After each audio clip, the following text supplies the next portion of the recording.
Hello student, welcome to my new video. आज का video आप सभी के लिए बहुत ही ज़्यादा इंपॉर्टेंट है क्योंकि आज के इस वीडियो में हम पढ़ने वाले हैं क्लास 12th केमिस्ट्री और केमिस्ट्री के संपूर्ण किताब के जितने भी महत्वपूर्ण प्रयोगशाला विधि हैं, आज के इस वीडियो में हम उसको देखने वाले हैं। जो आपके बोर्ड एग्जाम 2025 के लिए जो भी वीवीआई रहेंगे, जो सबसे ज्यादा इंपॉर्टेंट रहेंगे, उन्हीं सभी को हम आज के इस वीडियो में देखेंगे। ठीक है ना। तो जो भी स्टूडेंट 8 मार्च को अपना एग्जाम देने वाले हैं, 8 मार्च को एग्जाम देने वाले हैं, उनके लिए ये वीडियो स्पेशल होने वाला है। जो भी स्टूडेंट अपने लाइफ के प्रति सीरियस हैं, वो आराम से कॉपी पे लेकर बैठे और एक एक टॉपिक को नोट डाउन करते हुए चलेंगे। ठीक है ना। चलिए जी, इतना आप समझ के बहुत ही अच्छी बात है। अब हम आगे बढ़ते हैं, एक एक क्वेश्चन को हम सॉल्व करते हुए चलेंगे जी। चलिए, सबसे पहला हमारे यहाँ पे आता है, देखिए सबसे महत्वपूर्ण प्रयोगशाला, 5 प्रयोगशाला विधि देखेंगे यहाँ पे बोर्ड एग्जाम 2025 के लिए क्लास 12th केमिस्ट्री। तो यहाँ पे सबसे पहला हमारा यहाँ पे आता है कि फॉर्मल्डिहाइड, सबसे पहला हमारा आता है फॉर्मल्डिहाइड बनाने की प्रयोगशाला विधि। तो फॉर्मल्डिहाइड बनाने की प्रयोगशाला विधि क्या होता है, इसको हम समझते हैं जी। तो यहाँ पे हमने क्या लिखा है, यहाँ पे हमने लिखा हुआ है कि जब मेथिल एल्कोहल को, ध्यान से समझेंगे, कह रहे हैं कि जब मेथिल एल्कोहल का वाष्प, ठीक है, वायु के साथ 200 से 250 डिग्री सेल्सियस ताप पर हम पीटी के साथ गर्म करते हैं तो फॉर्मल्डिहाइड का निर्माण होता है। ठीक है ना। देखिए मतलब यहाँ पे कहा गया, सबसे पहली बात हमें मेथिल एल्कोहल लेना है। ठीक है ना। तो आई थिंक मेथिल एल्कोहल हम ले लेते हैं। चलिए जी, तो यहाँ पे हम मेथिल एल्कोहल सबसे पहले ले लेते हैं। तो मेथिल एल्कोहल का क्या होता है सूत्र, यहाँ पर एग्जाम्पल, मेथिल एल्कोहल का सूत्र होता है CH3OH। ये मेथिल एल्कोहल है, इसका एक और अणु हम ले लेते हैं CH3OH। ये हमारा मेथिल एल्कोहल है। अब मेथिल एल्कोहल को क्या करते हैं हम वायु की उपस्थिति में हम इसकी क्या करा देते हैं, क्रिया करा देते हैं। ठीक है ना। पीटी उत्प्रेरक की उपस्थिति में, प्लेटिनम उत्प्रेरक की उपस्थिति में हम क्रिया कराएंगे और 200 से 250 डिग्री सेल्सियस ताप पर हम इसकी क्रिया करा देंगे। 200 डिग्री सेल्सियस से 250 डिग्री सेल्सियस ताप पर हम इसकी क्रिया करा देते हैं। तो जैसे ही हम इनकी क्रिया कराएंगे ना, होता यहाँ पे ये है, होता यहाँ पे ये है ना, जानते हैं क्या होता है,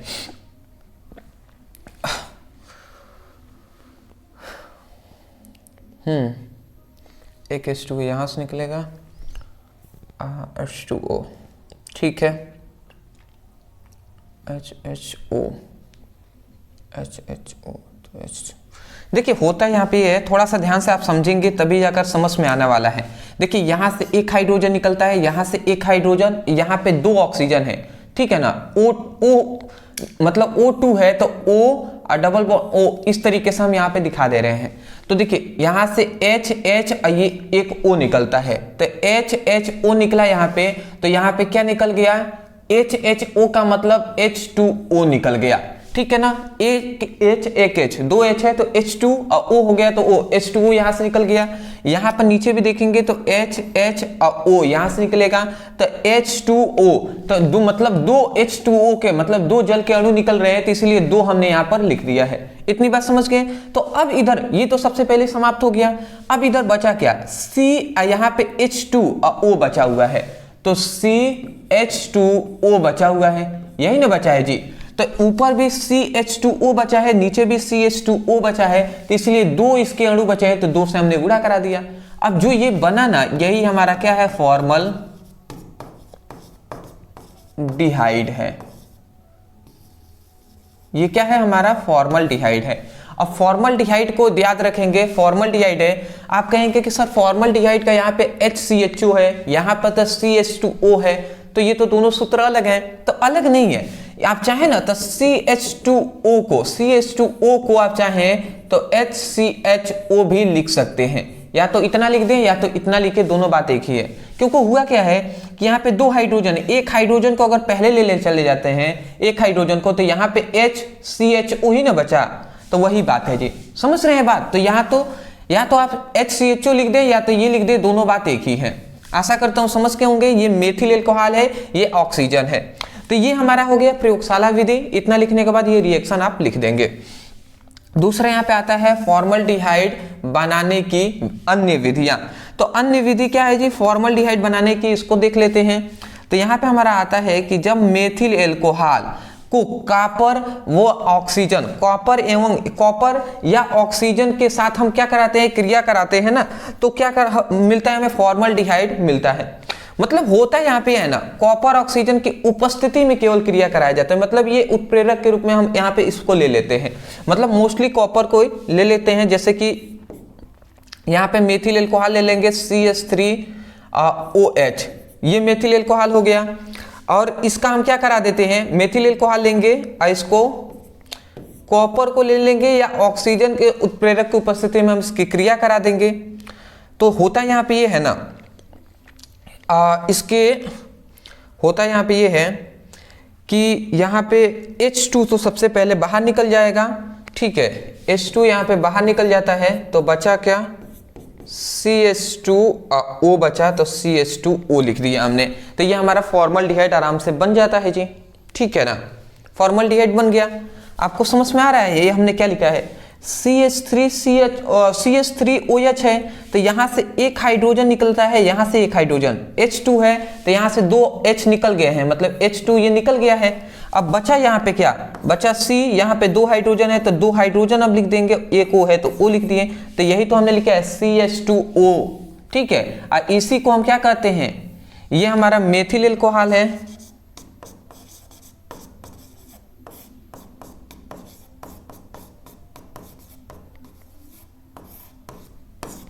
ये क्या है हमारा, ये है फॉर्मल्डिहाइड,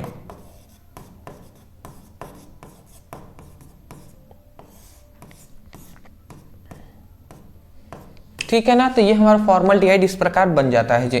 चलिए मैं आशा करता हूं कि आपको समझ में आ रहा होगा, स्क्रीनशॉट लीजिए, अभी बहुत सारे देखना है। चलिए बहुत ही अच्छी बात है जी। अच्छा ये बातें हैं कि जैसे प्रयोगशाला विधि पढ़ रहे हैं तो केवल इतना आपको 5 नंबर नहीं मिलेगा, 5 नंबर वाला ये टॉपिक है, तो जब भी प्रयोगशाला विधि पूछता है तो इसका भौतिक गुण, रासायनिक गुण और उपयोग, ये 3 चीजें इसमें लिखना होता है आपको, ठीक है ना। ये पूछता है साथ ही, तो इसीलिए अब इसका फॉर्मल्डिहाइड का भौतिक गुण जान लेते हैं। तो यहाँ पे हमने लिख दिया है फॉर्मल्डिहाइड का भौतिक गुण। सबसे पहली बात, यह रंगहीन होता है, ठीक है ना, या फॉर्मल्डिहाइड रंगहीन होता है, तीक्ष्ण गंध वाला क्या होता है, गैस होती है। दूसरा, यह जल में अत्यधिक घुलनशील होते हैं, जल में घुलेंगे तो घुल जाएगा आसानी से। अगला आता है इसे सूंघने पर आंख और नाक में जलन आती है, ठीक है। अगला आता है यह प्रबल संक्रमण नाशक होता है, मतलब ये संक्रमण नाशक है, ठीक है ना, प्रबल संक्रमण नाशक है, किसी भी चीज को ऐसा कह सकते हैं तो जला भी सकता है, ठीक है ना। अगला यहाँ पे आता है कि फॉर्मल्डिहाइड का रासायनिक गुण, भौतिक गुण जान लिए तो अब रासायनिक गुण जान लेते हैं जी। देख लीजिए यहाँ पे 2 चीजें दिखाई दे रहा है। सबसे पहला दिखाई दे रहा है सोडियम हाइड्रोक्साइड के साथ क्रिया, दूसरा है अमोनिया के साथ क्रिया। सोडियम हाइड्रोक्साइड के साथ क्रिया, तो सोडियम हाइड्रोक्साइड के साथ हम क्रिया करा कर देख लेते हैं जी। तो सबसे पहली बात, फॉर्मल्डिहाइड को हम लेंगे CH मतलब HCHO। चलिए एग्जाम्पल से हम इसका यहाँ पे दिखा देते हैं जी। तो हम ले लेते हैं सबसे पहले HCHO ले लेते हैं, HCHO, ये फॉर्मल्डिहाइड हमने ले लिया। इसको सोडियम हाइड्रोक्साइड के साथ हम इसकी क्या करा देते हैं, क्रिया करा देते हैं। तो जैसे ही अगर हम इसकी क्रिया कराते हैं, ठीक है, तो जैसे ही हम इसकी क्रिया करा देंगे तो यहां पे होता हमारा ये है ना, ठीक है, होता यहाँ पे ये हमारा, जैसे यहाँ पे हम 2 इसका ले लेते हैं तो यहाँ पे CHO ऐसे कर देते हैं, ठीक है, यहाँ पे ऐसे थोड़ा सा अच्छे से लिख दें, यहाँ पे सोडियम हाइड्रोक्साइड है।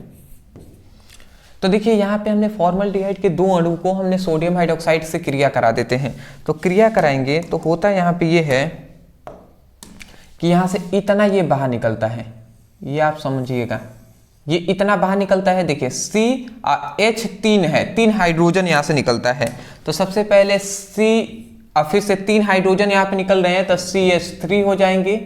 और उसके बाद यहाँ से देखिए OH निकलते हैं, यहाँ से OH निकलता है, तो ये हमारा OH जुड़ गया, ठीक है। तो सबसे पहले मेथिल एल्कोहल बनता है और उसके बाद बना क्या, उसके बाद HCOONA बचा, तो उसके बाद यहाँ पे हम लिख देते हैं, उसके बाद क्या बचा, HCOONA। तो ये हमारा दूसरा प्रोडक्ट बनता है जी। मोस्टली मेन हमारा क्या है जी, मोस्टली हमारा मेन है ये जो है मेथिल एल्कोहल, ठीक है ना। ये क्या है, ये हमारा फॉर्मल्डिहाइड है।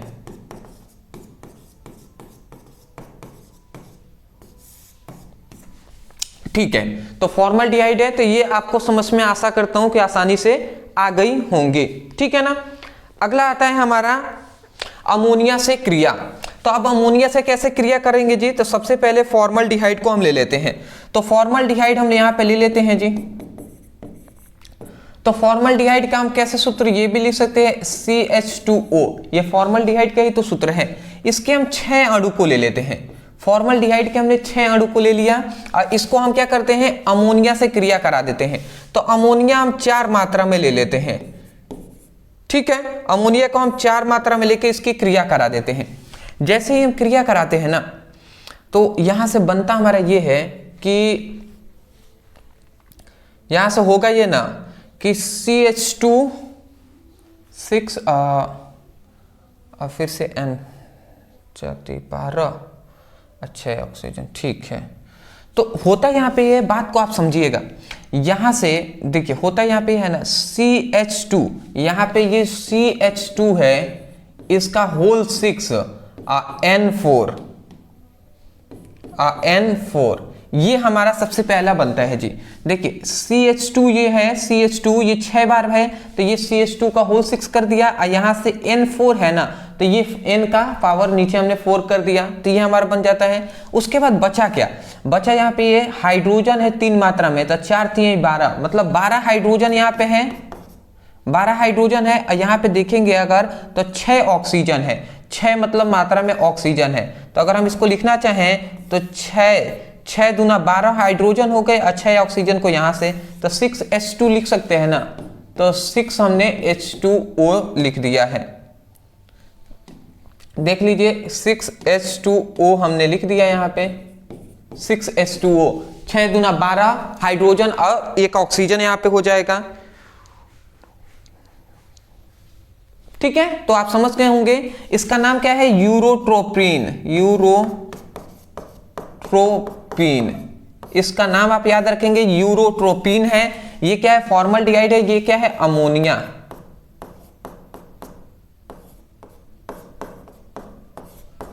ठीक है। और ये क्या है हमारा, फॉर्मल्डिहाइड,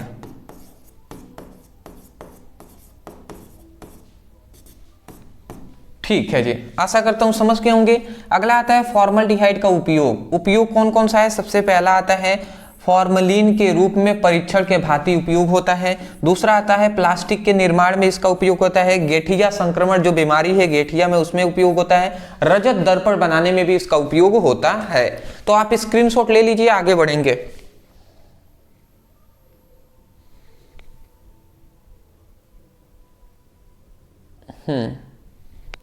बेहतर जी। चलिए अब आते हैं हम अपने दूसरा जानते हैं जो है एसीटोन बनाने की प्रयोगशाला विधि। तो अब एसीटोन कैसे बनता है, जिसका सूत्र है CH3COCH3। अब इसके बनाने की विधि हम जानेंगे। बहुत ही नॉर्मल सी विधि है। यहाँ पे ये आता है कि जब कैल्शियम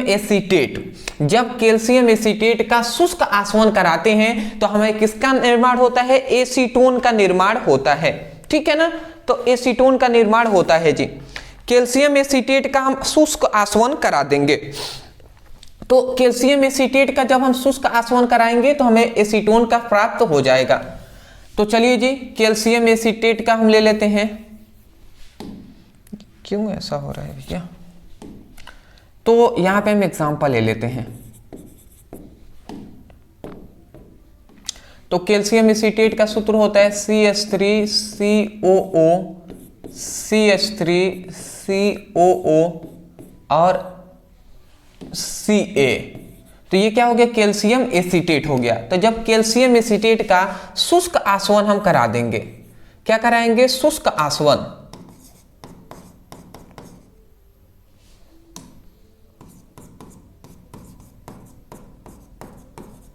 कैल्शियम एसीटेट का हम जब शुष्क आसवन कराते हैं तो देखिए होता यहाँ पे ये है, होता यहाँ पे ये है ना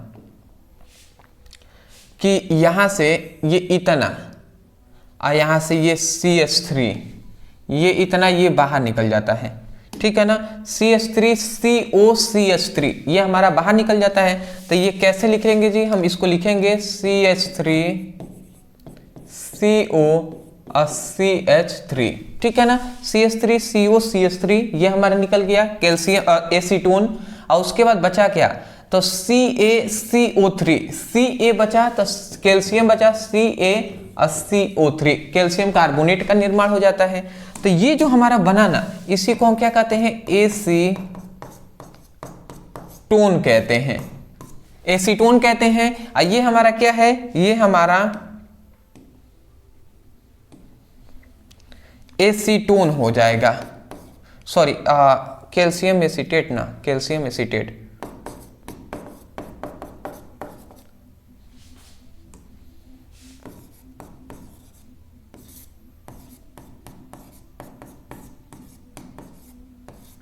कैल्शियम एसीटेट हो गया। तो आशा करता हूं आप समझ गए होंगे। चलिए जी, अब इतना हमने समझ लिया प्रयोगशाला विधि कैसे बन रहा है। चलिए आगे हम बढ़ते हैं। अब हम जानेंगे एसीटोन बनाने की औद्योगिक विधि।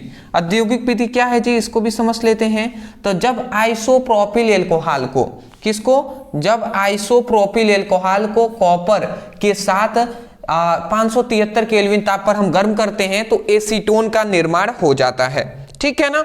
नॉर्मल हम क्या करेंगे, आइसोप्रोपिल एल्कोहल का हम क्रिया करा देंगे, ठीक है। तो आइसोप्रोपिल एल्कोहल की क्रिया करा देंगे, जैसे CH3 CH और OH, ये हमारा क्या हो जाएगा, आइसोप्रोपिल एल्कोहल है। अब इसका हम क्या करा देते हैं, इसका हम कॉपर की उपस्थिति में अब 573 केल्विन ताप पर, 573 केल्विन ताप पर हम क्या करा देते हैं, इसकी क्रिया करा देंगे। तो कराएंगे तो जानते हैं क्या होता है, क्या होता है, कुछ होता ज्यादा नहीं है। यहां से हाइड्रोजन निकलता है, यहां से एक हाइड्रोजन निकलता है, 2 हाइड्रोजन निकल रहे हैं। तो ये सबसे पहली बात H2 के रूप में 2 हाइड्रोजन निकल गए। बचा क्या, CH3, फिर से COCH3। तो ये हम लिख देंगे CH3 COCH3। तो ये हमारा जो बना इसी को एसीटोन कहते हैं। तो हम यहां पे लिख दे रहे हैं एसीटोन। तो ये हमारा एसीटोन हो गया। और इसे क्या कहते हैं, आइसोप्रोपिल एल्कोहल।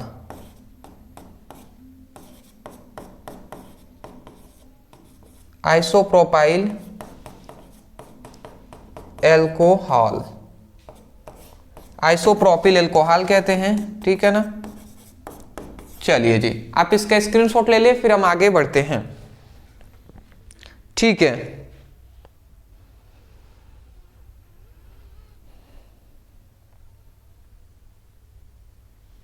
चलिए अब हम जान लेते हैं कि एसीटोन का प्रयोगशाला विधि, सॉरी भौतिक निर्माण की विधि। प्रयोगशाला विधि, औद्योगिक विधि तो जान ही लिए। 4 इसका भौतिक गुण है। सबसे पहले यह रंगहीन होता है, मधुर गंध वाला द्रव होता है, कार्बनिक विलायकों में घुलनशील होता है, वाष्पशील होता है, ज्वलनशील होता है, जल से हल्का होता है, ठीक है। आशा करता हूं समझ के होंगे।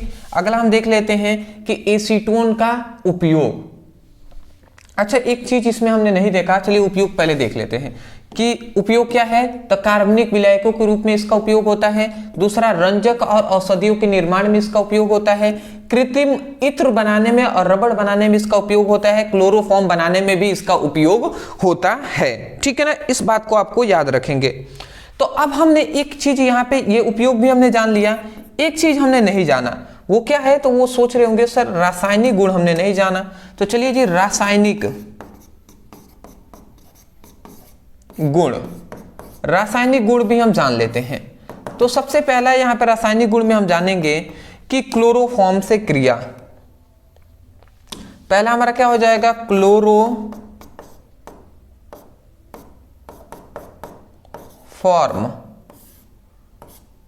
से क्रिया। तो यदि जो हमारा एसीटोन है वो क्लोरोफॉर्म से क्रिया करेगा तो क्या बनेगा, ये हमें देखना है जी, ठीक है। तो क्लोरोफॉर्म से हमारा क्रिया करेगा तो क्या बनेगा, इसको हम देख लेते हैं। तो सबसे पहले एसीटोन हम ले लेते हैं। तो CH3 COCH3 ये हमारा एसीटोन हो गया। इसकी क्रिया करा देते हैं CHCl3, ये हमारा क्या है, क्लोरोफॉर्म है, इससे क्रिया करा देते हैं। तो जैसे ही हम इसकी क्रिया कराएंगे, ठीक है, और एक अम्ल की उपस्थिति, क्षार की उपस्थिति में करा देंगे, जैसे पोटेशियम हाइड्रोक्साइड की उपस्थिति में हम करा देते हैं, उत्प्रेरक की उपस्थिति में। तो यहाँ पे होता क्या है, ध्यान से आप समझेंगे, होगा यहाँ पे ये ना कि देखिए यहाँ पे होगा ये CH3 है, इसे नीचे CH3 और ये CO हमने लिख दिया यहाँ पे, ठीक है, C। अच्छा देखिए इस एसीटोन के ऐसे थोड़ा सा हम इस तरीके से लिख दे रहे हैं, CH3 और CH3 और CO, ऐसे हमने लिख दिया जिससे आपको कंफ्यूजन ना हो। CH3 CO CH3 ये भी एसीटोन ही है, बस संरचना में ऐसे कर दिया गया है। तो अब जब एसीटोन की क्रिया हम कराते हैं क्लोरोफॉर्म से, तो देखिए ऐसा ही CH3 और C, केवल ये O है ना, ये O ऑक्सी हाइड्रोजन के साथ जुड़ जाएगा, तो यही OH हो जाएगा, समझ रहे हैं, O हाइड्रोजन के साथ जुड़ गया सिंगल बॉन्ड में, तो OH हो गया। अब बचा क्या, CCl3 बचा, तो ये हमारा CCl3 हो जाएगा। तो इस प्रक्रिया से ये बनता है जी, ठीक है ना। तो ये आप याद रखेंगे, ठीक है ना, ये आप याद रखेंगे। इसका नाम क्या होता है, क्लोरीटोन।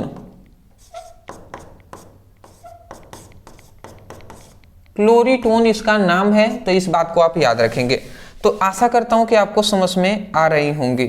सबसे पहले ये हमारा क्या है, एसीटोन है, जिसकी हम क्रिया क्लोरोफॉर्म से करा रहे हैं।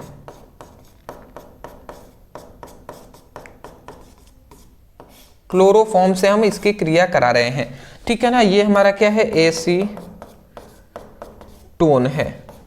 तो जब एसीटोन की क्रिया क्लोरोफॉर्म से कराते हैं तो क्लोरीटोन का निर्माण हो जाता है। चलिए स्क्रीनशॉट आप ले लीजिए, आगे बढ़ेंगे। चलिए जी, बहुत ही अच्छी बात है। हमने अभी तक सॉरी, एक बार मैं चेक कर लूं, ठीक है ना, ये माइक थोड़ा सा हिल गया है। चलिए ठीक है, कोई बात नहीं, अभी भी ठीक है। देखिए अभी तक हमने 2 इंपॉर्टेंट प्रयोगशाला विधि देख लिया, आगे और भी हम देख लेते हैं जी। तीसरा हमारा इंपॉर्टेंट जो प्रयोगशाला विधि है वो है कि एसिटल्डिहाइड बनाने की प्रयोगशाला विधि। तो एसिटल्डिहाइड बनाने की प्रयोगशाला विधि क्या है, इसको हम समझ लेते हैं। जब भी एसिटल्डिहाइड बनाने की प्रयोगशाला विधि कहे या हमसे एल्डिहाइड बनाने की प्रयोगशाला विधि कहे, तब भी हम यही लिखेंगे, ठीक है ना। तो चलिए जी, सबसे पहला एसिटल्डिहाइड बनाने की प्रयोगशाला विधि है। तो यहाँ पे हमने लिखा है कि जब एथिल एल्कोहल का ऑक्सीजन के साथ K2Cr2OH7 और H2SO4 की उपस्थिति में हम क्रिया करा देते हैं, तो हमारा क्या बनता है जी, एसिटल्डिहाइड का निर्माण हमारा हो जाता है, ठीक है ना। नॉर्मल सी है जी, बहुत ही सिंपल सी ये हमारा रिएक्शन हो जाएगा, ठीक है। सबसे पहले हम एथिल एल्कोहल को ले लेंगे। देखिए सबसे पहले हम यहाँ पे क्या ले लेते हैं, एथिल एल्कोहल को ले लेंगे। तो एथिल एल्कोहल का सूत्र होता है CH3CH2OH, ये हमारा एथिल एल्कोहल हो गया। इसका ऑक्सीजन के साथ हम इसकी क्रिया करा देंगे, O2 के साथ हम इसकी क्रिया करा देते हैं। मतलब ना सिंपल से कहें तो यहाँ पे ऑक्सीजन के साथ K2Cr2O7 और H2SO4 की उपस्थिति में क्रिया कराएंगे। तो डायरेक्ट हम ऐसे ही करा दे रहे हैं।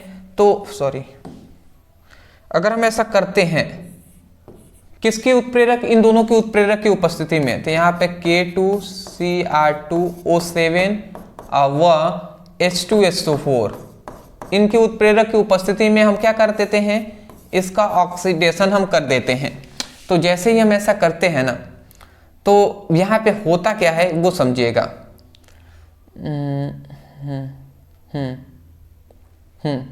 तो यहाँ से होता ये है कि यहाँ से देखिए, यहाँ से एक हाइड्रोजन ये निकलता है, एक हाइड्रोजन ये निकलता है, यहाँ का O निकलता है, समझ रहे हैं। एक हाइड्रोजन यहाँ से, एक हाइड्रोजन यहाँ से, एक ऑक्सीजन यहाँ से।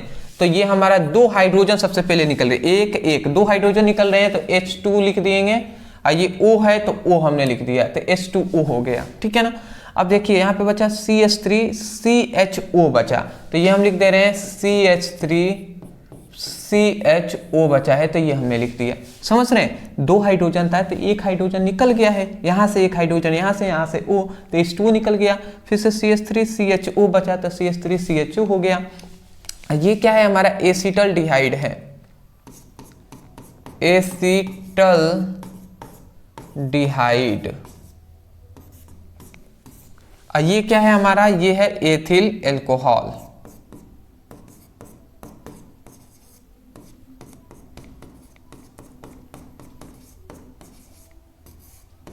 ठीक है जी, तो ये हमारा एथिल एल्कोहल हो गया। तो आप समझ गए होंगे एथिल एल्कोहल का जब हम ऑक्सीडेशन करते हैं K2Cr2O7 और हमारा H2SO4 की उपस्थिति में, तो ये हमारा बन जाता है।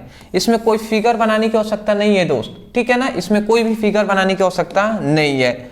तो अब हमारा आता है कि एसिटल्डिहाइड बनाने की औद्योगिक विधि। औद्योगिक और प्रयोगशाला विधि का मतलब समझते हैं, कम मात्रा में बनाना है ना तो प्रयोगशाला विधि से हम बना सकते हैं, परंतु बहुत ही अधिक मात्रा में यदि चाहिए तो हमें औद्योगिक विधि की सहायता लेनी पड़ती है, इसलिए औद्योगिक विधि कहते हैं जी, ठीक है ना, मतलब ज्यादातर चाहिए तो जब मतलब एसिटिलीन गैस, सबसे पहले जब एसिटिलीन गैस को हम क्या करते हैं H2O के साथ तथा H2SO4 और AgSO4 की उपस्थिति में हम क्रिया करा देते हैं तो एसिटल्डिहाइड का निर्माण हो जाता है, ठीक है ना। तो इस बात को आपको याद रखना पड़ेगा, ठीक है।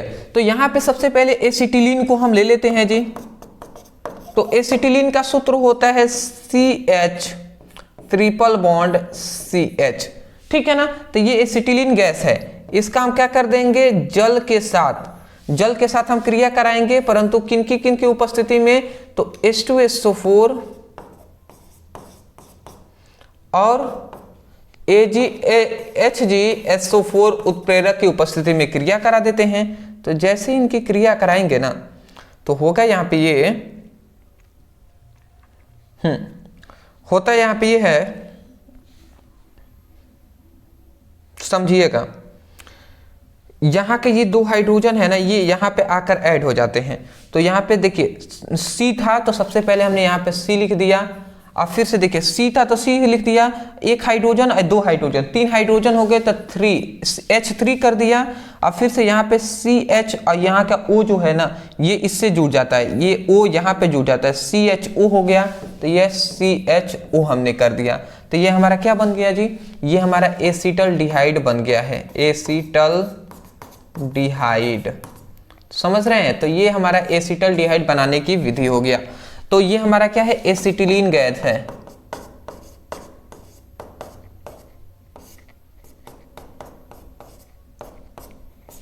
एसिटिलीन गैस है, ठीक है ना। इतनी बात हो गया जी, आप स्क्रीनशॉट ले लीजिए।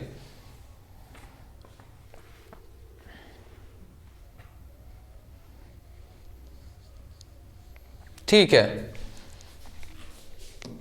अब हम जानेंगे इसका भौतिक गुण। तो एसिटल्डिहाइड का भौतिक गुण यहाँ पे क्या जानेंगे, सबसे पहली बात 4 यहाँ पे भौतिक गुण हमने लिखा है। यह रंगहीन व तीक्ष्ण गंध वाली द्रव होता है, वाष्पशील होता है, ज्वलनशील होते हैं, जल और कार्बनिक विलायकों में घुलनशील होते हैं, इसका क्वथनांक 294 केल्विन होता है, ठीक है ना। तो ये आप भौतिक गुण याद रखेंगे। अगला आता है इसका उपयोग। तो उपयोग देख लीजिए, एसिटल्डिहाइड का उपयोग क्या है। तो सबसे पहला आता है कार्बनिक यौगिकों के निर्माण में, दूसरा आता है रंजक और औषधियों के निर्माण में, अगला आता है क्लोरोफॉर्म के निर्माण में भी इसका उपयोग होता है, ठीक है ना। तो इस बात को आप याद रखेंगे। अच्छा, स्टूडेंट यहाँ पे कह रहे होंगे कि सर रासायनिक गुण आपने नहीं बताया, तो रासायनिक गुण हम यहाँ पे देख लेते हैं कि रासायनिक गुण। तो रासायनिक गुण हम किसके लिए देख लेंगे, सबसे पहले हम देख लेते हैं रजत दर्पण से लिए, रजत दर्पण से क्रिया। तो रजत दर्पण से हम इसकी क्रिया कराकर देख लेते हैं। रजत दर्पण टालवीन से क्रिया करा लेते हैं ना, टालवीन से, रजत दर्पण टालवीन से ना, टालेन अभिकर्मक से क्रिया,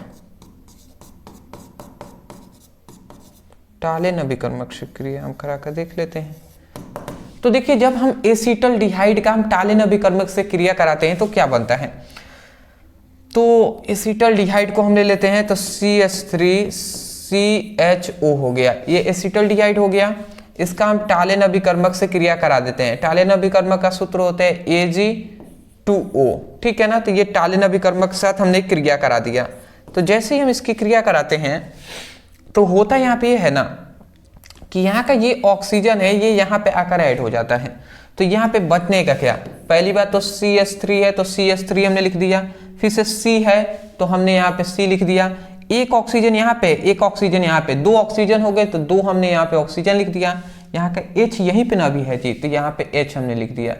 ठीक है, तो एसिटिक अम्ल का निर्माण होता है। फिर से यहाँ पे देखिए दो मात्रा में Ag है तो ये दो मात्रा में Ag हमारा निकल गया। ठीक है, तो ये क्या है हमारा एसिटिक अम्ल है, एसिटिक अम्ल। ठीक है, ये जो है ना 2Ag को ही ना, Ag को हम क्या कहते हैं, रजत दर्पण कहते हैं। ठीक है, तो रजत दर्पण का निर्माण होता है जब टालेन अभिकर्मक से हम क्रिया कराते हैं तब जाकर। ये क्या है, टालेन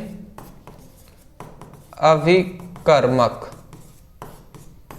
ये क्या है हमारा एसिटल्डिहाइड।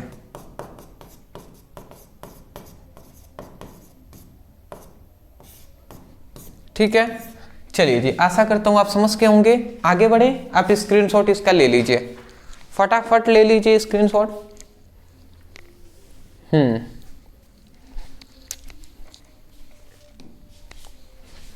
अगला आता है हमारा कि बेंजल डिहाइड, जिसका सूत्र होता है C6H5CHO का प्रयोगशाला विधि। तो अब देख लीजिए बेंजल डिहाइड का प्रयोगशाला विधि में, तो जब बेंजाइल क्लोराइड को कॉपर नाइट्रेट के साथ कार्बन डाइऑक्साइड की उपस्थिति में गर्म कराते हैं तो बेंजल डिहाइड का निर्माण हो जाता है। ठीक है ना, तो बेंजाइल क्लोराइड को हम क्या करते हैं, ठीक है, सबसे पहले हम बेंजाइल क्लोराइड को लेकर और कॉपर नाइट्रेट से क्रिया करा देंगे। ठीक है ना, तो बेंजाइल क्लोराइड को हम ले लेते हैं, तो यहाँ पे सबसे पहले बेंजाइल क्लोराइड को हम लेंगे। ठीक है ना, तो बेंजाइल क्लोराइड का C6H5CH2Cl बेंजाइल क्लोराइड हो गया। तो बेंजाइल क्लोराइड के हम दो अणु ले लेते हैं, 6,6H5CH2 और Cl। तो जब बेंजाइल क्लोराइड के दो अणु को हम लेंगे, ठीक है ना, और इसको कॉपर नाइट्रेट के साथ हम इसकी क्रिया करा देंगे। ठीक है, तो कॉपर नाइट्रेट से इसकी क्रिया करा देते हैं CuNO3। तो ये हमने कॉपर नाइट्रेट से इसकी क्रिया करा दिया। तो जैसे ही हम इसकी क्रिया करा देते हैं ना, तो होता यहाँ पे ये है,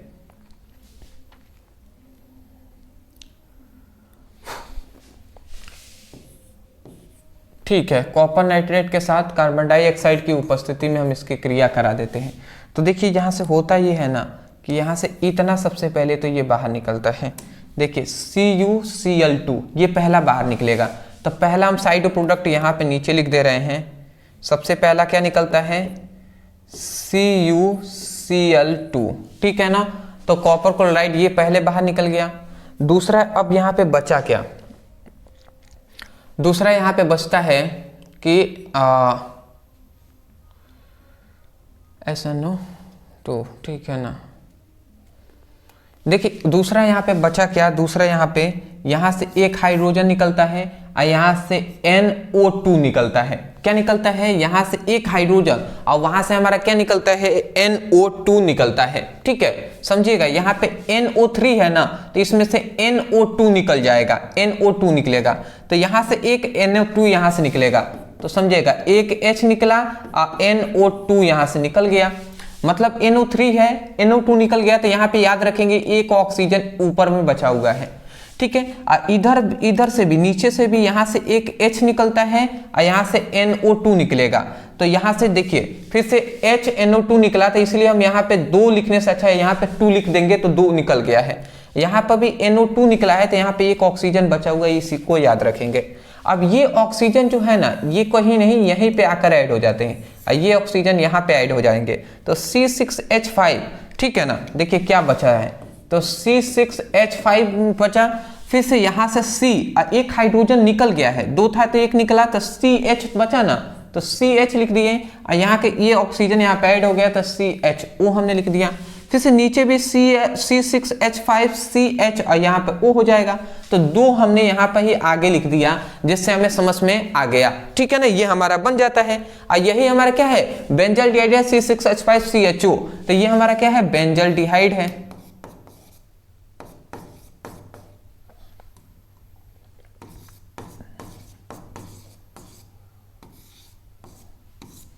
ठीक है ना, ये बेंजल डिहाइड हमारा हो गया। ये क्या है हमारा, ये है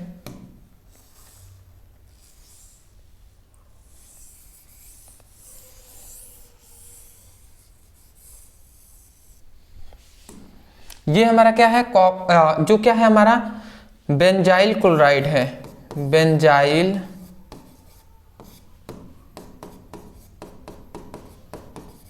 क्लोराइड। ये हमारा क्या है, कॉपर नाइट्रेट है।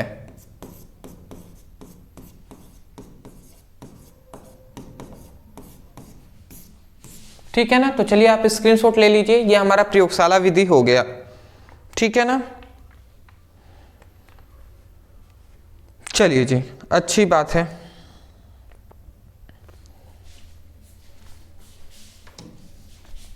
अगला हमारा यहाँ पे आता है, अब देख लीजिए बेंजल डिहाइड बनाने की अन्य विधियां। अन्य विधियां आप देख लेते हैं, जैसे रोजेमुंड अभिक्रिया है, एक है ग्रिग्नार्ड अभिकर्मक से क्रिया। तो सबसे पहली बात आता है कि जब बेंजीन क्लोराइड से, ठीक है ना, बेंजीन क्लोराइड से क्लोराइड को H2 के साथ PD और BaSO4 की उपस्थिति में हम क्या कराते हैं, क्रिया कराते हैं, तो बेंजल डिहाइड का निर्माण हो जाता है। ठीक है ना, बेंजीन क्लोराइड से हम सबसे पहले इसकी क्रिया कराते हैं जी। तो बेंजीन क्लोराइड से हम इसकी क्रिया करा देंगे, तो ये हमारा बन गया बेंजीन COCl।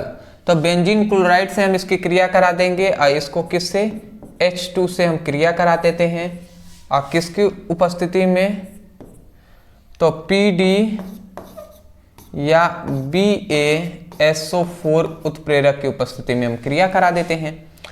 तो होता यहाँ पे ये है ना कि होता यहाँ पे ये है, ये यहाँ पे देखिए 2 हाइड्रोजन है, 2 हाइड्रोजन से मतलब हम क्रिया कराते हैं H2O से।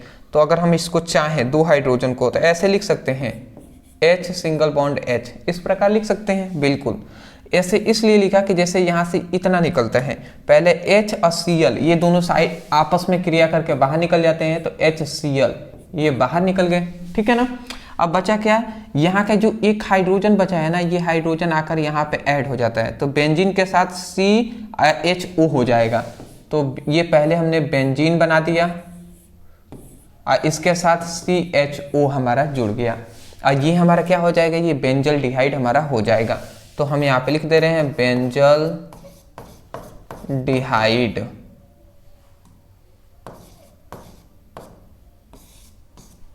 तो ये हमारा बेंजल डिहाइड हो गया। यह हाइड्रोजन गैस है, ये क्या है हमारा, बेंजीन क्लोराइड है। तो हम यहाँ पे लिख दे रहे हैं बेंजीन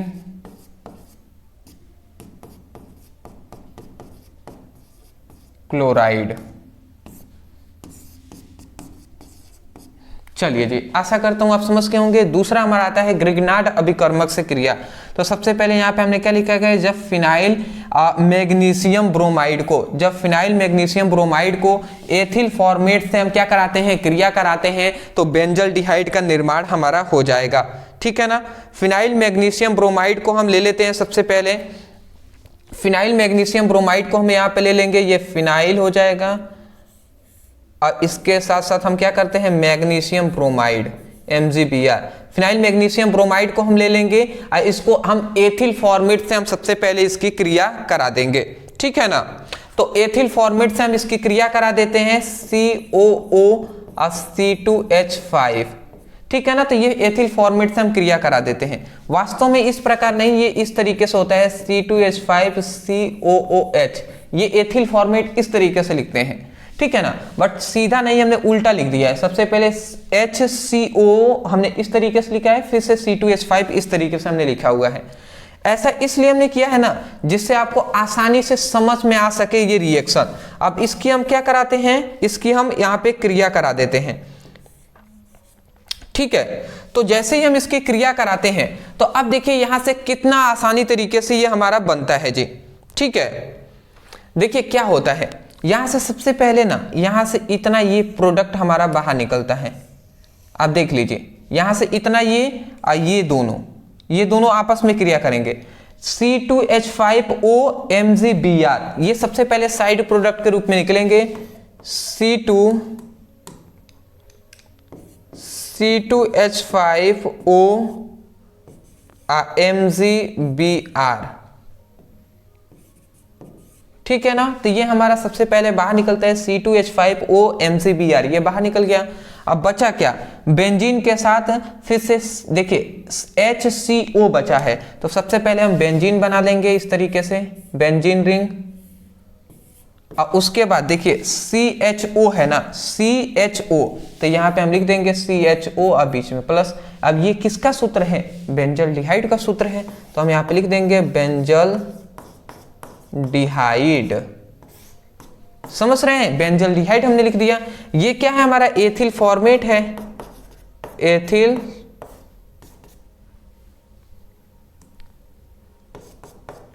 फॉर्मेट। ये क्या है हमारा, ये है फिनाइल मैग्नीशियम ब्रोमाइड।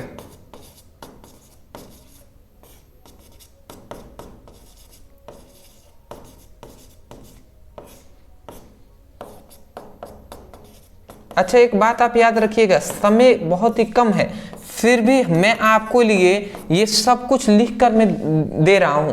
क्यों लिख रहा हूं ये आप समझ रहे हैं ना, क्योंकि इंपॉर्टेंट है, आपको ये भूल कर भी इसको छोड़ना नहीं है, नीचे जरूर नाम आपको लिखना है। चलिए आप स्क्रीनशॉट ले लीजिए फटाफट, फिर हम आगे बढ़ेंगे जी। ठीक है, चलिए अगला हमारा आता है बेंजल डिहाइड का भौतिक गुण। भौतिक गुण में आप 4 ये पॉइंट्स याद रखेंगे। सबसे पहला हमारा यहाँ पे पॉइंट्स आता है, यह रंगहीन, ठीक है, एवं वाष्पशील तेलीय द्रव होती है, ठीक है ना। यह विषैला होता है, जल में कम विलय होता है और इसकी गंध कड़वे बादाम जैसी होती है, ठीक है ना, ये आप याद रखेंगे। अगला आता है बेंजल डिहाइड का क्या है, रासायनिक गुण, जिसमें हम देखेंगे सबसे पहले ऑक्सीकरण और फिर से अपचयन। ऑक्सीकरण देख लेते हैं जी। बेंजल डिहाइड का सूत्र होता है C6H5CHO। अब इसका हम ऑक्सीकरण करा देते हैं, इसका क्या करा देंगे, हम ऑक्सीडेशन करा देंगे, ऑक्सीकरण करा देते हैं। परंतु यहाँ पे हम एक उत्प्रेरक ले लेंगे K2Cr2O7 और H2SO4, इनकी उत्प्रेरक की उपस्थिति में हम क्रिया करा देते हैं। तो यहाँ से ऑक्सीडेशन हम कराते हैं, तो ये ऑक्सीजन यहाँ पे एक ऐड हो जाएगा, तो होगा यहाँ पे ये कि सबसे पहले C6H5, ये बचा C6H5COOH, यही ना बना जी, C6H5COOH, तो C6H5COOH हो गया। तो ये हमारा क्या है, ये हमारा हो एक बेंजल डिहाइड, बेंजोइक अम्ल है ना जी, बेंजोइक अम्ल।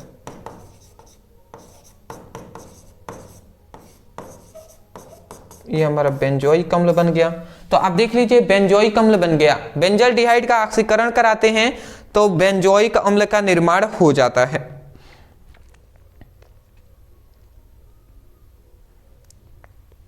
ठीक है, चलिए अगला हमारा आता है अपचयन। अब इसका हम अपचयन करा देते हैं जी। तो सबसे पहले बेंजल डिहाइड मतलब बेंजल डिहाइड को ले लेंगे, इसका हम किसके साथ, जिंक, देखिए उत्प्रेरक हम यहाँ पे ले लेंगे जिंक या हम HCl, इन दोनों के उत्प्रेरक की उपस्थिति में हम अपचयन करा देंगे। तो अपचयन हम कराते हैं हाइड्रोजन के साथ, तो हाइड्रोजन अपचयन करा देंगे, तो होगा ये यहाँ से 2 हाइड्रोजन निकलेगा, 2 हाइड्रोजन यहाँ पे निकलेगा। तो होता है ये कि सबसे पहले तो C6H5 और यहाँ पे C6H5CH2 और OH, ये हमारा बनता है जी। आप देख सकते हैं, चुपचाप आप समझे, तो यहाँ से 2 हाइड्रोजन, यहाँ से 2 हाइड्रोजन ये निकलता है और ये जो C है ना, इस C के साथ ये 2 हाइड्रोजन जुड़ जाएगा, C6H5CH2 हो गया और OH है, तो यही C6H5CH2 और OH जुड़ गया है, तो ये हमारा बन गया जी। ठीक है ना, तो इसका नाम क्या है, एल्कोहल है ये हमारा, ठीक है ना, क्योंकि OH लास्ट में आप देखेंगे तो ये हमारा OH लास्ट में जुड़ा हुआ है, तो ये क्या है, हमारा एल्कोहल है। तो इसका मतलब क्या हुआ कि जब बेंजल डिहाइड का हम अपचयन कराते हैं तो एल्कोहल का निर्माण हो जाता है। ठीक है ना, चलिए जी, अच्छी बात है कि आपको समझ में आ रहा है। उपयोग में आप यहाँ पे देख लीजिए बेंजल डिहाइड का उपयोग। यहाँ पे उपयोग में आप सबसे पहले ये 3 पॉइंट्स याद रखेंगे। सुगंध के निर्माण में, मतलब इत्र के निर्माण में, रंजक और औषधियों के निर्माण में, कार्बनिक यौगिकों के निर्माण में इसका उपयोग होता है। समझ में आ रहा होगा आपको। चलिए जी, अच्छी बात है, स्क्रीनशॉट ले लीजिए, बहुत ही अच्छी बात है जी। अब हमारा अगला आता है जो है एसिटिक अम्ल, ठीक है ना, ये बहुत ज्यादा इंपॉर्टेंट हमारा एसिटिक अम्ल बनाने की प्रयोगशाला विधि। तो एसिटिक अम्ल बनाने की प्रयोगशाला विधि अब हम देखेंगे जी, बहुत ही आसानी तरीके से आपको समझ में आने वाला है, ठीक है ना। चलिए जी, एसिटिक अम्ल बनाने की प्रयोगशाला विधि हम जानेंगे, ठीक है। तो यहां पे हमसे क्या कह रहा है, सबसे पहली बात देखिए, अगर आप समझ रहे होंगे तो यहां पे हमसे कह रहा है कि जब एथिल एल्कोहल का ऑक्सीकरण, जब एथिल एल्कोहल का ऑक्सीकरण कराते हैं K2Cr2O7 और H2SO4 उत्प्रेरक की उपस्थिति में, तो हमें क्या मिलता है, एसिटिक अम्ल हमें प्राप्त होता है, ठीक है ना। तो सबसे पहले हम ऑक्सीकरण कराते हैं, ठीक है ना। तो सबसे पहले एथिल एल्कोहल का ऑक्सीकरण कराते हैं।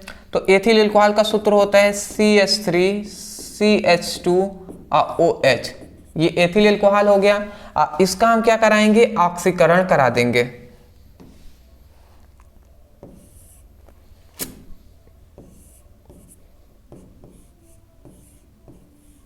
एथिल एल्कोहल का ऑक्सीकरण हम यहाँ पे करा दे रहे हैं, किसके उत्प्रेरक की, तो यहाँ पे K2Cr2O7 प्लस H2SO4, इनकी उपस्थिति में हम इसकी क्रिया करा देते हैं।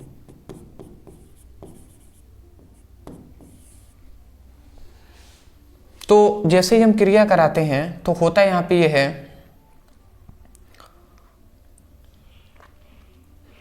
सबसे पहले जैसे हम क्रिया करा देते हैं तो यहाँ पे देखिए, यहाँ पे हमारा सबसे पहले एल्डिहाइड का निर्माण हमारा हो जाता है, ठीक है ना। यहाँ पे हमारा एल्डिहाइड का निर्माण हो जाएगा, क्योंकि होता यहाँ पे ये है ना कि यहाँ से एक H निकलता है, देखिए यहाँ से एक हमारा H निकलेगा, 2 हाइड्रोजन है तो यहाँ से एक H, ये ऑक्सीजन O भी निकलता है, ठीक है ना। तो देखिए यहाँ का एक H, तो H हमने लिख दिया, फिर से यहाँ का एक H, तो H2 हो गया, या O है तो O हो गया। तो सबसे पहले ये माइनस में हम लिख रहे हैं, मतलब ये साइड प्रोडक्ट के रूप में बाहर निकल जाता है। तो अब बचा क्या, तो बचा CH3 इधर बचा है, यहाँ पे CH बचा है, तो CH लिख दें, और ये ऑक्सीजन O है तो ये हमने O लिख दिया। तो ये हमारा क्या बन जाता है, एसिटल्डिहाइड, मतलब एसिटल्डिहाइड का निर्माण हमारा हो जाता है। तो सबसे पहले तो एसिटल्डिहाइड का निर्माण होगा। अब हम इसका फिर से ऑक्सीकरण करा देंगे, हम इसका फिर से ऑक्सीकरण करा देते हैं, और उसी के उत्प्रेरक की उपस्थिति में जो K2Cr2O7 और H2SO4 उत्प्रेरक की उपस्थिति में क्रिया करा देते हैं। तो ये हमारा फिर से यहाँ पे ऐड हो जाएगा। तो ये हमारा क्या बच गया, CH3, फिर से C और फिर से OH हो गया। तो ये हमारा क्या बन गया जी, ये हमारा एसिटिक अम्ल बन गया। तो इसको हम क्या लिख देंगे, एसिटिक अम्ल, ठीक है ना। ये एसिटिक अम्ल बन गया, ये हमारा एसिटल्डिहाइड,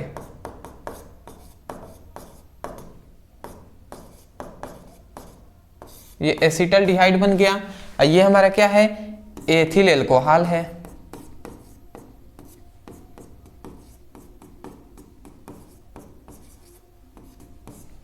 ठीक है, तो आशा करता हूं आप समझ गए होंगे, स्क्रीनशॉट आप ले लीजिए।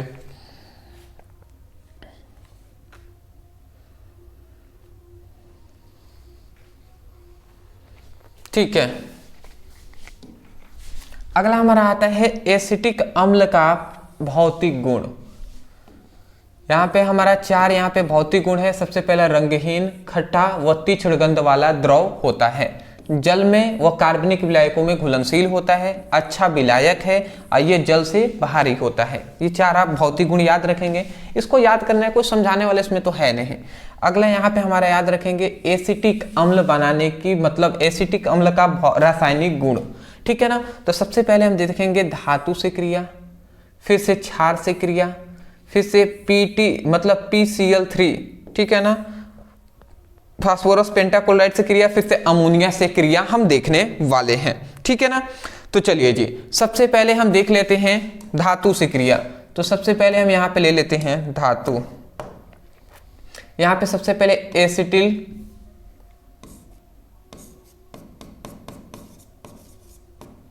CH3COOH, ये हमारा क्या हो गया, एसिटिक अम्ल हो गया। अब एसिटिक अम्ल की क्रिया हम किससे करा देंगे, हम सोडियम से, मतलब एक सोडियम धातु है तो सोडियम से हम करा देते हैं।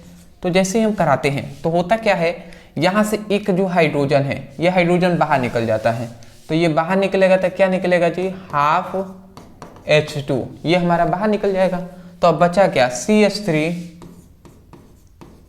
फिर से COO, CH3COO Na है तो ये हमारा Na हो जाएगा। तो CH3COO Na हो गया। यहाँ पे प्लस हमारा क्या बच गया है,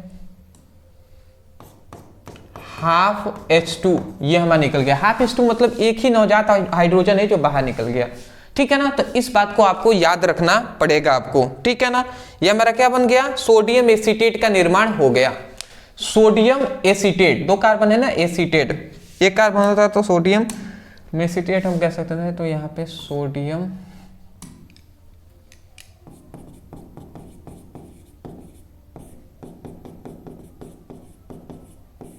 सोडियम एसीटेट बन गया हमारा, ठीक है ना। चलिए जी, ये हमारा क्या है, सोडियम है एक धातु, तो धातु से हमने क्रिया कराया है। तो अब देख लेते हैं हम क्षार से क्रिया, कि जब हम क्षार से क्रिया करा देते हैं तो क्या बनता है हमारा, ठीक है ना।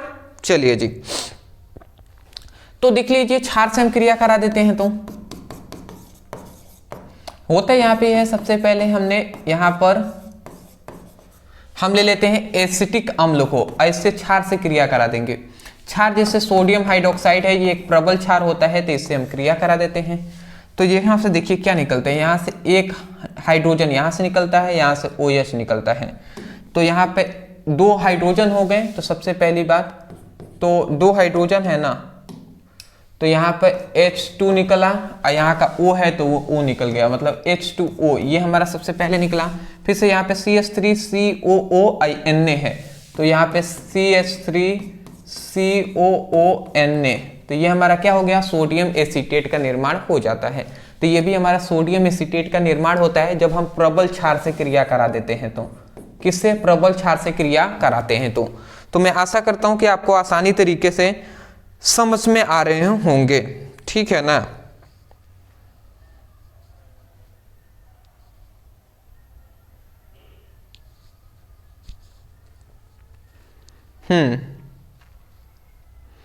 दो आप लिख लेंगे ना तो बहुत रहेगा, ठीक है, ज्यादा दिमाग लगाने की आवश्यकता नहीं है।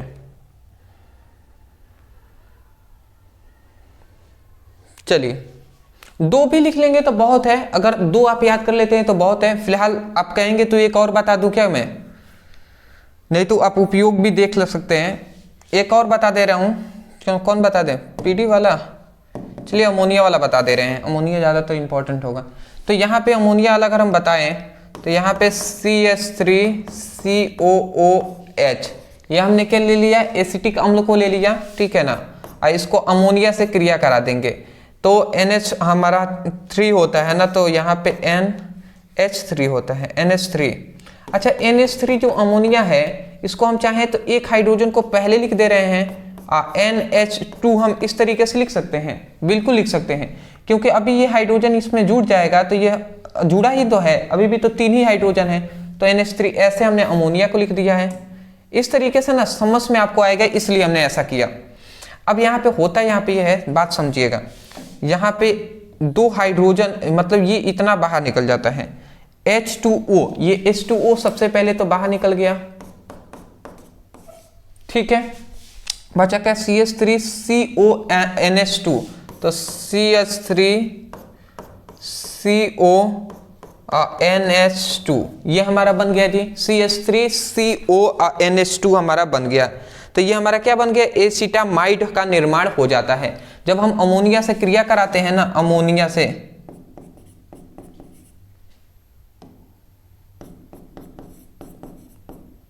अमोनिया से क्रिया कराते हैं तो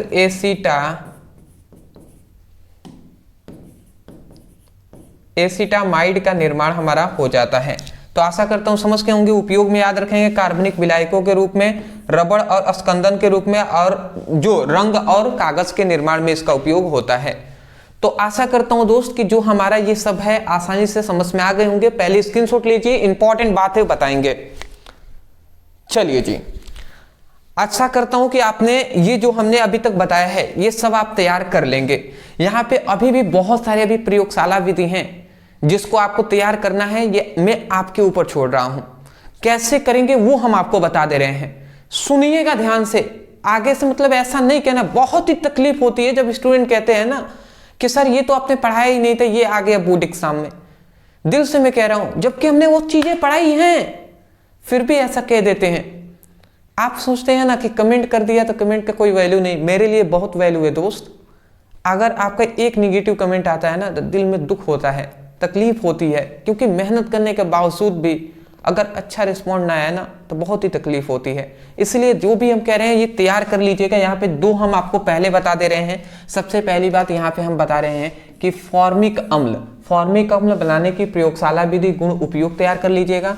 दूसरा हम बता रहे हैं बेंजोइक अम्ल बनाने की जो हमारी भौतिक गुण, रासायनिक गुण, सब कुछ आप तैयार कर लीजिएगा। तो आपको इसको पढ़ना है। सबसे पहली बात फॉर्मिक अम्ल, ब्रदर सर लिख कर सर्च कर लीजिए, वीडियो मिल जाएगा। फिर से बेंजोइक अम्ल बनाने की विधि, ब्रदर सर लिख कर सर्च कर लीजिए, वीडियो मिल जाएगा। ठीक है ना। एक और यहाँ पे दो और बातें हैं, इसको भी आप देख लीजिए, इसको जानिएगा, हमने कराया हुआ है। बाद में अगर कोई स्टूडेंट कहना है इस तरीके से नहीं है, यहाँ पे क्या है,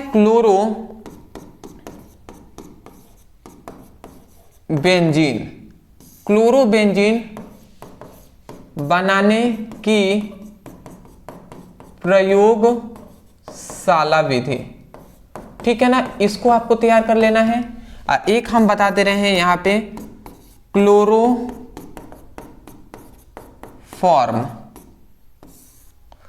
बनाने की प्रयोगशाला विधि। ठीक है ना। तो ये आपको चार हम बता रहे हैं, जिसको हमने अब 5 करा दिया, ये 4 हमने दे दिया जिसको आपको करना है। ये आप लिखिएगा क्लोरोफॉर्म बनाने की विधि, ब्रदर सर सर्च कर लीजिए, वीडियो हमने मिल जाएगा आपको। क्लोरोफॉर्म बनाने की विधि, ब्रदर सर सर्च कर लीजिए, मिल जाएगा। अरे ये सब हमने 1 साल से क्या पढ़ा रहे हैं, यही सब तो पढ़ा रहे थे ना। स्टूडेंट कहते हैं ना कि सर आपने कराया नहीं। अरे भैया 2 दिन में कितना करा दें, या 1 दिन में हम क्या करा देंगे आपके लिए, आप भी क्या कर लेंगे। बट फिर भी हम लोग अंतिम मतलब अंत समय तक ना हम लोग हार नहीं मानते। हम आपको पढ़ाते हैं, हम लोग आपको सिखाते हैं, चाहे कितना भी मेहनत करना पड़े। बट आते हैं स्टूडेंट 2 दिन में और सोचते हैं ना कि इतना ज्यादा मतलब पढ़ लें और इतना ज्यादा हम मतलब एक वीडियो देख ले और सब वही पेपर में आ जाए। कैसे पॉसिबल है दोस्त। आप उस स्टूडेंटों की जो वो कर रहे हैं, ठीक है, कंपटीशन सही, मतलब बताइए जो 1 साल से स्टूडेंट पढ़े हुए हैं उनसे आप कंपटीशन कर रहे हैं। आप सोच रहे हैं कि भैया मेरा भी 90+ आ जाए 1 दिन के पढ़ के, कैसे पॉसिबल है। बताइए जो 1 साल से मेहनत कर रहा है उसका अगर उसका भी 90% आए, आप 1 दिन में 90% लाएं तो दुख होगा कि नहीं होगा जो 1 साल मेहनत किया है।